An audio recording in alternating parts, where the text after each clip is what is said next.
출애굽기 시리즈 1화 이집트에서의 고난. 안녕하세요. 오늘부터 시작되는 출애굽기 이야기에 함께 해주셔서 감사합니다. 혹시 지금 이 영상을 보고 계신 분 중에 마치 터널 속을 걷는 것 같은 시간을 보내고 계신 분이 있으신가요? 언제 끝날지 모르는 어려움 속에서 하루하루가 버겁게 느껴지시나요? 오늘 우리가 함께 나눌 이야기는 바로 그런 분들을 위한 이야기입니다. 430년이라는 긴 시간 동안 이집트에서 노예로 살았던 이스라엘 백성들의 이야기 말입니다.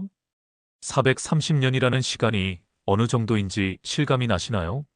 우리나라 조선 왕조가 518년간 지속되었으니까 조선시대의 대부분에 해당하는 긴 세월입니다. 수십 세대에 걸친 긴 세월 동안 한 민족 전체가 노예로 살았다는 뜻입니다. 때는 기원전 1500년경 이집트는 세계 최고의 문명 국가였습니다. 나일강 유역의 비옥한 땅과 발달한 기술력으로 피라미드와 같은 거대한 건축물들을 세우며 세계를 놀라게 했던 나라죠.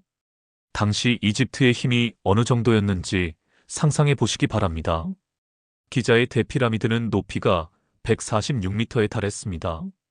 거대한 석재들을 정밀하게 쌓아 올린 기술력, 수만 명의 인력을 동원할 수 있는 조직력을 가진 나라였습니다. 그런데 이런 화려한 이집트 문명 뒤편에는 우리가 잘 알지 못하는 어두운 그림자가 있었습니다. 바로 수많은 노예들의 땀과 눈물이었습니다. 요셉이 이집트의 총리가 되어 7년 기근 동안 온 가족을 구해낸 그 감동적인 이야기를 기억하시나요? 야곱의 가족 70명이 이집트 고센 땅에 정착하여 하나님의 축복 가운데 크게 번성했던 그 아름다운 시절 말입니다. 그 시절에는 이스라엘 백성들이 이집트에서 존경받는 민족이었습니다. 총리의 가족이니까 특별 대우를 받았을 것이고 비옥한 고센 땅에서 양을 치며 평화롭게 살았을 것입니다. 하지만 세월이 흘러 요셉을 알지 못하는 새 왕이 이집트에 등장했습니다. 이것은 단순히 개인적으로 요셉을 모른다는 뜻이 아닙니다. 요셉이 이집트에 끼친 공헌을 이스라엘 백성들이 이집트에 가져다준 축복을 인정하지 않겠다는 뜻입니다. 이 새로운 바로 왕은 급속히 늘어나는 이스라엘 백성들을 보며 두려움을 느꼈습니다. 70명으로 시작된 이스라엘 백성들이 이제는 수십만 명의 거대한 민족으로 성장했던 것입니다. 보라, 이스라엘 자손 백성이 우리보다 많고 강하도다. 자, 우리가 그들에게 대하여 지혜롭게 하자. 두렵건대 그들이 더 많게 되면 전쟁이 일어날 때에 우리 원수와 합하여 우리와 싸우고 이 땅에서 나갈까 하노라. 이것이 이스라엘 백성들에게 430년간 계속될 비극의 시작이었습니다. 상상해 보시기 바랍니다. 어제까지 자유롭게 살던 사람들이 하루아침에 노예가 되는 것을요. 자신들의 의지와는 전혀 상관없이 단지 이방인이라는 이유로 숫자가 많아져서 위협적이라는 이유로 강제 노동에 내몰리게 된 것입니다. 여러분 중에는 외환위기나 코로나19 같은 갑작스러운 변화를 겪으신 분들이 있으실 것입니다. 하루아침에 일자리를 잃거나 사업이 어려워지거나 삶의 터전이 흔들리는 경험을 하셨을 것입니다. 그때의 당황스러움과 절망감을 생각해 보시면 이스라엘 백성들의 심정을 조금이나마 이해할 수 있을 것입니다. 이집트 왕은 이스라엘 백성들 위에 감독들을 세우고 무거운 짐을 지워 그들을 괴롭혔습니다. 그들은 바로를 위하여 국고성 비돔과 라암셋을 건축했습니다. 매일 새벽부터 해질녘까지 계속되는 강제노동, 진흙을 이기고 벽돌을 굽고 무거운 돌을 나르고 거대한 건축물을 세우는 일들, 뜨거운 사막의 태양 아래서 등이 휘어지도록 일해야 하는 나날들이었습니다. 그런데 여기서 우리가 주목해야 할 점이 있습니다.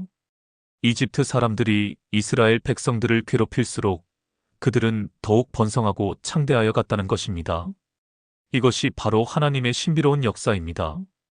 인간의 악한 계획과 억압이 오히려 하나님의 백성들을 더욱 강하게 만드는 도구로 사용되었던 것이죠. 여러분도 혹시 그런 경험이 있으신가요? 가장 어려웠던 시기에 오히려 내적으로 더 단단해지고 더 깊은 지혜를 얻게 되었던 경험 말입니다. 하지만 바로 왕의 두려움은 더욱 커져갔습니다. 억압할수록 더욱 번성하는 이스라엘 백성들을 보며 그는 더욱 잔인한 방법을 택했습니다. 모든 히브리 여인을 위하여 해산을 도울 때에 그 해산할 즈음을 살펴서 아들이거든 그를 죽이고 딸이거든 그를 살려두라. 얼마나 잔혹한 명령입니까? 갓 태어난 아기들을, 그것도 남자아이들만 골라서 죽이라는 명령이었습니다. 한 민족을 완전히 멸절시키려는 계획이었던 것이죠.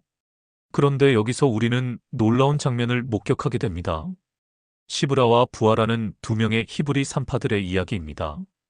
이 두 산파는 바로 왕의 명령을 거부했습니다. 성경은 이렇게 기록하고 있습니다. 그러나 산파들이 하나님을 두려워하여 애굽 왕의 명령을 어기고 남자아이들을 살려두는지라. 생각해 보십시오. 당시 바로 왕은 절대 권력자였습니다. 그의 명령을 거역한다는 것은 곧 죽음을 의미했습니다. 하지만 이 두 여인은 하나님을 두려워하여 왕의 명령보다 생명을 구하는 일을 선택했습니다. 바로가 산파들을 불러 추궁했을 때 그들은 지혜롭게 대답했습니다. 히브리 여인은 애굽 여인과 같지 아니하고 생산력이 있어서 산파가 그들에게 이르기 전에 해산하였더이다. 결과적으로 하나님께서는 산파들에게 은혜를 베푸셨고 그들에게 집을 세워주셨습니다. 여기서 우리가 배울 수 있는 중요한 교훈이 있습니다. 아무리 절망적인 상황에서도 하나님을 두려워하며 옳은 일을 행하는 사람들을 통해 하나님은 역사하신다는 것입니다. 여러분의 인생에도 그런 순간들이 있었을 것입니다. 모든 것이 막막하고 절망적으로 보였지만 양심을 따라 옳은 선택을 했을 때 예상치 못한 길이 열렸던 경험들 말입니다. 하지만 바로의 악한 마음은 여기서 멈추지 않았습니다. 산파들의 불복종을 알게 된 그는 더욱 극단적인 방법을 택했습니다. 바로가 그의 모든 백성에게 명령하여 이르되 태어나는 아들마다 너희는 나일강에 던져넣고 딸은 모두 살려두라 하였더라. 이제는 이집트의 모든 백성들에게 히브리 남자아이들을 나일강에 던져 죽이라고 명령한 것입니다. 국가적 차원의 대학살이 시작된 것이죠. 나일강은 이집트인들에게 생명의 강이었습니다. 매년 범람하여 비옥한 토양을 만들어주고 농사를 가능하게 해주는 축복의 강이었죠. 그런데 그 생명의 강이 이제 죽음의 강으로 변했습니다. 이스라엘의 어머니들이 얼마나 절망적이었을지 상상할 수 있으십니까? 10달을 품고 기다린 소중한 생명이 태어나는 순간 그것이 남자아이라면 곧바로 죽음을 맞아야 하는 상황이었습니다. 그런데 바로 이런 절망적인 상황에서 하나님의 위대한 구원 역사가 시작되었습니다.